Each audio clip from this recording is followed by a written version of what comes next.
Mga kababayan, nagbabalik po tayo para sa karagdagang impormasyon. Pakikita ko po yung pinaka-latest interview ni COMELEC Chairman Erwin Garcia. Pero ito, magbibigay lang ako ng konting opinion. Alam nyo, sabi, galing po ito kay Chairman Garcia ng COMELEC. Sabi niya, kung hindi po matutuloy ng 2027, yun po ang pinupunto, kung hindi po matutuloy ng 2027, May, ang BSKE na naman, kumbaga sakali inuunahan na May 2027 ay hindi na po nila kakayanin. Kasi kung tutuusin daw, itong taon 2027 ay nakalaan na po ang panahon na yan para sa botohan sa national and local election, sa presidential. So, nangangulugan lamang na pag hindi natuloy sa May 2027 ang BSKE, ibig sabihin lang, baka magkatotoo ang 2029 o 2030 BSKE.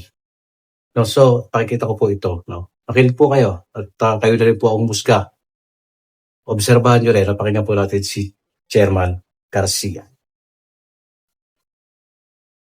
Siyempre sa party COMELEC, gusto namin matuloy na dahil nakailang postponement na tayo. Handa naman kami. Ngayon, nasa mga 80 to 85% na ang paghahanda natin. Procure na namin yung dapat na-procure. Na-print na natin yung mga balota, na-verify na natin. Nagkaroon na ng verification. In fact, yung darating na 28 ng April, magkakaroon na kami ng command conference sa ating Armed Forces, Philippine National Police, kasama ang Philippine Coast Guard at iba pang mga ahensya ng pamahalaan na magsisilbi at gagamitin natin para sa Bangsamoro Parliamentary Election ng September 14 at yung Barangay SK election ng November 2. Siyempre, yung kasing pagdidesisyon naman tungkol sa pagpupostpone ng isang eleksyon, wala po kay COMELEC yan. Bagamat gusto na namin, yan po ay isang political decision. Nasa Kongreso natin yan at nasa Ehekutibo. Kami naman, magbibigay kami ng ating facts, ng ating po mga position, pero sa bandang huli, sila po ang may huling desisyon tungkol sa bagay na yan. Huwag pong alalahanin ng iba kung sakali naman po ito hindi talaga matuloy at ipagpaliban, yung pong mga nagawa na namin, yung pong mga nabili na natin at yung mga imprenta ng mga balota ay magagamit pa rin naman po sa isang reset na barangay and SK elections. Kung kaya lamang, gusto lang din natin ipaunawa sa lahat na lagi at patuloy nating sinasabi na kapag ka nare-reset ang isang halalan, maaaring makatipid tayo pero lagi po may dagdag na gastusin. Sapagkat syempre pag nag-reset ang halalan, magkakaroon ng panibagong registration ng mga botante. Pag nagkaroon ng panibagong registration ng mga botante, may mga dagdag na mga presinto, dagdag na mga kagamitan, dagdag na mga balota, dagdag na mga guro na maglilingkod sa bawat presinto na nadagdag. At dahil dyan ay nung nakaraan, nung nag-reset dati, humingi tayo ng 2.59 billion pesos na karagdagan. So more or less yung range ng isang reset na barangay and SK election ay magre-range ng mga 2.5 to 3 billion pesos na karagdagan din. Ngayon, bilang pagpapatuloy na lang din sa katanungan na yan, magkano ba ang matitipid kung sakaling hindi natin ituloy ang barangay and SK elections? At least yung pagtitipid muna dahil nga sa ating economic crisis o energy crisis na nararanasan. Sa kasalukuyan, ang budget na hindi pa na ibibigay kay COMELEC, nasa possession pa ng ating DBM ay mga 11 billion pesos doon sa 19 billion pesos na budget ng COMELEC. So, ibig sabihin, kami po ay nakagastos na ng 8 billion piso, 3 billion, malinis na po yan, ay nagamit na po natin. Yung 5 billion, yan po yung pambayad namin sa mga ibang kontrata na pinasok po ng COMELEC, lalo na yung mga pagpagawa ng mga ballot boxes at mga iba pa. So, yung 11 billion na natitira, yan po ay para sa pambayad natin sa mga guro, deployment, para sa pagtitraining ng ating mga guro at yung mga mobilization expenses ng COMELEC. So yun na lang po ang safe na maaaring maitipid ng ating pamahalaan kung hindi po itutuloy ang barangay and SK elections. Kasi po, with all due respect, at least po, ito ay isang personal na pananaw, pero at the same time, more or less, ito na rin po ang magiging posisyon ng komisyon. Napag-usapan na po namin kasi initially yung bagay na yan. Alam niyo po kasi yung budget para sa barangay and SK elections, ano man po ang natira po dyan, ay hindi po pwedeng ilipat para sa ibang ahensya ng pamahalaan, lalo na sa ibang branch ng government. Ang tawag po kasi dyan, cross-border transfer.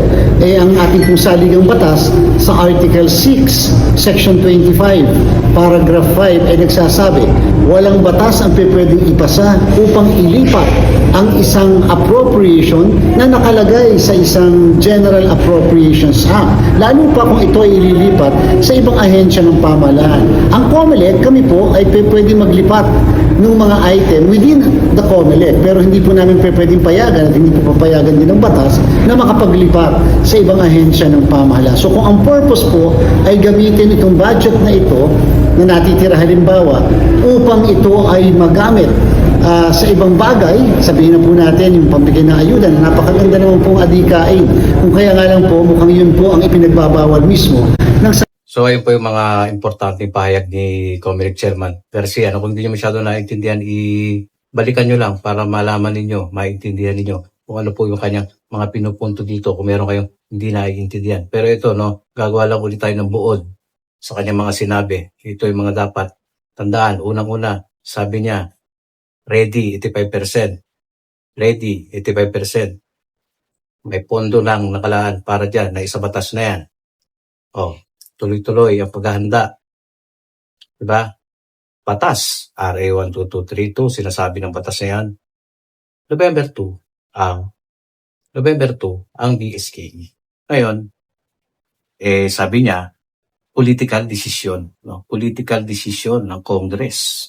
At dadaan niya siyempre sa executive, yung pag-aaproba ng presidente pag sinabing ehekutibo. Diba? At siyempre kasama dyan yung Korte Suprema.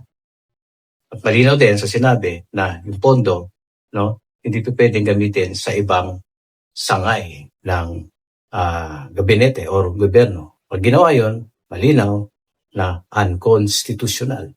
Pwede siyang magbigay ng suggestion, mga opinion, dapat ipaglaban ito ni Comelec Chairman Erwin Garcia. Kaya lang, di sila, kumbaga, sinasabi nila na batas pa rin ang masusunod eh. Ang nangyayari kasi dito sa Congress, yung mga mambabatas, gumawa ng isang batas, tapos, pag gusto nilang hindi patupad ang isang batas, amyenda. Dahil ang ginagamit nilang dahilan ay itong krisis.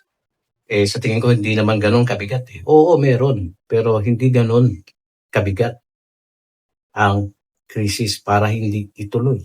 Gusto magtipid sa ibang paraan. Hindi pwedeng pakialaman yung pondo nakalaan na para sa BSKE November 2, 2026. Ulitin natin, hindi ganon kabigat. Sana dito, papanigan na natin kung lalabas dito si election lawyer, attorney Makalital, na siya ay pumunta sa Korte Suprema para ipetisyon ang postponement na naman na ito. Kakampi tayo doon. Kung nakaraan, hindi ako pumabot kasi sinabi ng Congress na term setting bill. Meron silang dahilan. Isinaayos ang termino. So, okay lang naman yun. Kaya lang yan, siyempre, naging batas. At yan na nga, November 2. Kaya lang ito na naman, November 2. Gusto na naman i-postpone dahil daw may krisis. Hindi ako pabor doon kasi hindi naman ganon kabigat at medyo umiigi na yung ekonomiya at unti-unti lang nagro-roll back ang presyo ng langis at gasolina. So sa loob ng lilipas ng mga ilang buwan na yan, sa mga panahon na yan, maaaring bago mag-November, okay na. So ano pang dahilan para i-postpone ang BSKE? Sabi nga ni Chairman, kapag na-postpone yan, magkakaroon pa rin ng karagdagan, mga 3 billion, naturalmente yun. Siyempre, tuloy-tuloy ang vote registration. Mga magtatrabaho, mga board members, teacher, lahat yan, mga watcher. Sa board members lang, kasi yung watcher pala doon manggagalingan sa mga, tatakbo eh. So, malinaw na dapat, para sa akin lang ulit hindi i-postpone. Unconstitutional kapag ginamit ang pondo ng BSKE Dapat mangialam ang Korte Suprema dito. Magsalita sila na ituloy nyo na lang yan, total may pondo na. Total, hindi naman din gano'n nakabigat. Di po ba? Ngayon, kung mangyayari pa rin na ma-postpone, sabi nga, iuurong sa 2027, May, at kapag hindi na naman yun natuloy, si Chairman Garcia ang nagsabi, hindi na namin kakayanin sapagkat ang buong taong 2027 ang preparasyon niyan ay para sa national and local election. Malinaw yun. So, pangyayari niyan, 2028, 2029, o 2030. Namili kayo. Anong gusto nyo? 2028, 2029, o 2030. Pero kung susundin yung term setting bill, ang kasunod niyan ay 2030. Kaya mas mukhang magiging 2030 ang BSKE kapag hindi natuloy ng November 2 at hindi matuloy ng 2027 May. 2030 yan, papatak. Hindi yung sinabi ko. So, ayun lang po yung ating konting rito, pag-analisa at opinion. Mag-iwan din kayo, no? Magbigay kayo ng opinion. Importante din yun sa inyo. Hindi ko mo ako lang yung nag-content. Magsalita kayo dyan.